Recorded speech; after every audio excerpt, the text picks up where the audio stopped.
नमस्कार, मैं doctor Neeraj Varyani, senior consultant interventional cardiologist, GRS hospital and heart centre में कार्यरत हूं और आज मैं आप लोगों को अपनी पुरानी सीरीज के कंटिन्यूएशन में आज एक नए विषय के बारे में अवगत कराना चाहता हूं। एंजियोग्राफी क्या चीज़ होती है, एंजियोग्राफी किन मरीजों में किया जाता है, एंजियोग्राफी के इंडिकेशंस क्या हैं और किस कंडीशन में एंजियोग्राफी नहीं करना चाहिए, या एंजियोग्राफी के साइड इफ़ेक्ट्स क्या हैं और एंजियोग्राफी करने में खतरा कितना होता है और किन किन रूट से एंजियोग्राफी की जाती है।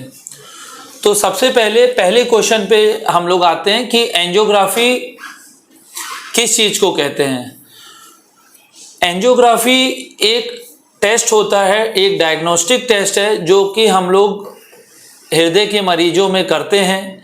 जिस प्रकार से पेट दर्द में हम लोग अल्ट्रासाउंड टेस्ट करते हैं, छाती में निमोनिया होने पे हम लोग छाती का एक्सरे कराते हैं, उसी तरह यदि किसी व्यक्ति को एंजाइना पेन या हृदय घात होता है तो उस मरीज में हम लोग एंजियोग्राफी का टेस्ट करते हैं। इस प्रक्रिया में हम लोग कलाई के द्वारा या जांघ के रास्ते मरीज को सुन्न करने का टीका लगाते हैं और एक सुई के द्वारा नस को, धमनी को पंक्चर करते हैं और एक पतला सा कैनुला उसमें लगाते हैं। उसके तत्पश्चात हम लोग उसके थ्रू डाई देते हैं जो कि एक आयोडीन कॉन्ट्रास्ट डाई होती है, जिससे कि हम लोग दिल की धमनियों में कितने प्रतिशत ब्लॉकेज है उसके बारे में एग्जैक्ट इन्फॉर्मेशन प्राप्त कर पाते हैं और उसी के आधार पे आगे का इलाज पूरा निर्भर करता है।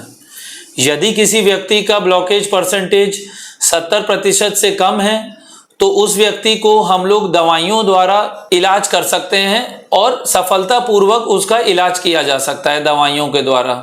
लेकिन यदि किसी व्यक्ति का ब्लॉकेज 70% या उससे अधिक है तो उस कंडीशन में उस पर्टिकुलर मरीज को स्टेंटिंग, जिसको कि हम लोग एंजियोप्लास्टी बोलते हैं, या फिर बाईपास सर्जरी की ज़रूरत पड़ती है। वो डिपेंड करता है कि ब्लॉकेज का परसेंटेज कितना है, कितनी लंबी ब्लॉकेज है, कितनी सारी ब्लॉकेजेज हैं और किस लोकेशन पे ब्लॉकेज है। एंजियोग्राफी हम लोग हार्ट अटैक के मरीजों में करते हैं। ये एक बहुत ही महत्वपूर्ण टेस्ट है और इस टेस्ट का एक ही एब्सोल्यूट कॉन्ट्राइंडिकेशन है और वो ये है कि मरीज उस टेस्ट को कराने की अनुमति नहीं देता है। इसके अलावा जो भी अन्य कंडीशंस हैं वो सब रिलेटिव कॉन्ट्राइंडिकेशन है इस टेस्ट को कराने के लिए। इस टेस्ट को हम लोग दो तरीकों से कर सकते हैं, कलाई के द्वारा जिसको कि रेडियल एंजियोग्राफी बोलते हैं, या जांघ के द्वारा जिसको कि फेमोरल एंजियोग्राफी बोलते हैं। ज़्यादातर सेंटर्स में और ख़ास करके हमारे यहाँ 99% प्रोसीजर हम लोग कलाई के द्वारा करते हैं, क्योंकि ये पेनलेस होता है और ब्लडलेस होता है। इसमें मरीज को बिल्कुल भी दर्द नहीं होता है। जो कि धारणाएं हैं आम जनमानस में कि एंजियोग्राफी एक बहुत ही पेनफुल प्रोसीजर है और इसमें काफ़ी ब्लड लॉस हो जाता है, तो ऐसा बिल्कुल भी नहीं है। यदि एक एक्सपीरियंस्ड ऑपरेटर से हम लोग उसको करा रहे हैं और कलाई के द्वारा किया जाता है, जैसे कि हमारे सेंटर पे, ये बिल्कुल ही ब्लडलेस और पेनलेस होता है और मरीज को ये टेस्ट कराने में बिल्कुल भी आभास नहीं होता और ये टेस्ट मात्र 10 मिनट में पूर्ण हो जाता है। और इस टेस्ट के बाद हम लोग आमतौर पे मरीज को 1-1.5 घंटे तक मरीज को ऑब्जर्वेशन में रखते हैं और उसके तत्पश्चात मरीज की हम लोग छुट्टी कर देते हैं। ये एक डे केयर प्रोसीजर है। यदि मरीज को एंजियोप्लास्टी या स्टेंटिंग की ज़रूरत होती है तो उसमें मरीज को 1 से 2 दिन हम लोग रुकने की सलाह देते हैं। एक्यूट हार्ट अटैक की कंडीशन में भी हम लोग कलाई के द्वारा या जांघ के द्वारा इमरजेंसी एंजियोप्लास्टी करते हैं, जो कि हमारे सेंटर में 24 घंटे 7 दिन 365 दिन साल के उपलब्ध है। और इमरजेंसी एंजियोप्लास्टी करने वाला हमारा सेंटर एकमात्र ऐसा सेंटर है जो 24 घंटे 7 दिन ये सुविधा उपलब्ध करा रहा है, जो कि मैं स्वयं डॉक्टर नीरज और हमारी बाकी हार्ट की टीम इसको प्रोवाइड कर रही है राउंड द क्लॉक। और इसके साथ ही साथ यदि मरीज को एंजियोग्राफी करते वक्त कई बार धड़कन धीमे होना या ब्लीडिंग का रिस्क या लोकल साइड में ब्लीडिंग का रिस्क, ये सब 0.1% केसेस में ऐसा देखा गया है कि ये सब साइड इफेक्ट एंजियोग्राफी के हो सकते हैं। और यदि धड़कन धीमे हो रही है तो उसमें पेसमेकर की ज़रूरत पड़ सकती है, जिसकी भी सुविधा हमारे यहाँ राउंड द क्लॉक उपलब्ध है।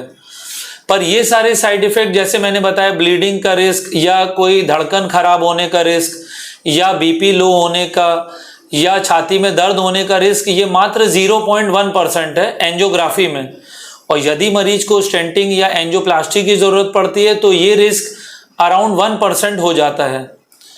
और एंजियोप्लास्टी एंजियोग्राफी से इस तरह डिफरेंट है क्योंकि एंजियोप्लास्टी में हम लोग स्टेंट्स का उपयोग करते हैं या कई बार हम लोग ड्रग कोटेड बलून्स या बलून्स का उपयोग करते हैं नाड़ी को खोलने के लिए और नाड़ी की ब्लॉकेज को सही करने के लिए, जो कि एक जान को बचाने वाला प्रोसीजर है और ये बहुत ही इमरजेंसी कंडीशन में किया जाता है। और इसमें अराउंड 1% का रिस्क इन्वॉल्व होता है और जिसको कि अगर हम लोग एक्सपीरियंस्ड ऑपरेटर से एक्सपीरियंस सेंटर में करा रहे हैं तो ये रिस्क और भी कम हो जाता है। इसमें आमतौर पे कोई भी ब्लड ट्रांसफ्यूजन की या लॉन्ग हॉस्पिटलाइजेशन की ज़रूरत नहीं होती है। तो इस तरह से हम लोगों ने आज एंजियोग्राफी और एंजियोप्लास्टी के बारे में जाना। एंजियोग्राफी, हम लोग एंजियोग्राफी किस कंडीशंस में करते हैं, किन मरीजों में किया जाता है, क्यों किया जाता है, इसके क्या साइड इफ़ेक्ट्स हैं और क्या कॉन्ट्राइंडिकेशन है, इसको हम लोगों ने जाना। और मेरे ख्याल से ये जानकारी आपको काफ़ी इंफॉर्मेटिव रही होगी। और ये सुविधा हम लोग हमारे सेंटर में राउंड द क्लॉक मरीजों को प्रोवाइड कर रहे हैं और ख़ास करके हार्ट अटैक के मरीजों को प्रतिदिन ये सुविधा हम लोग राउंड द क्लॉक प्रोवाइड कर रहे हैं। धन्यवाद।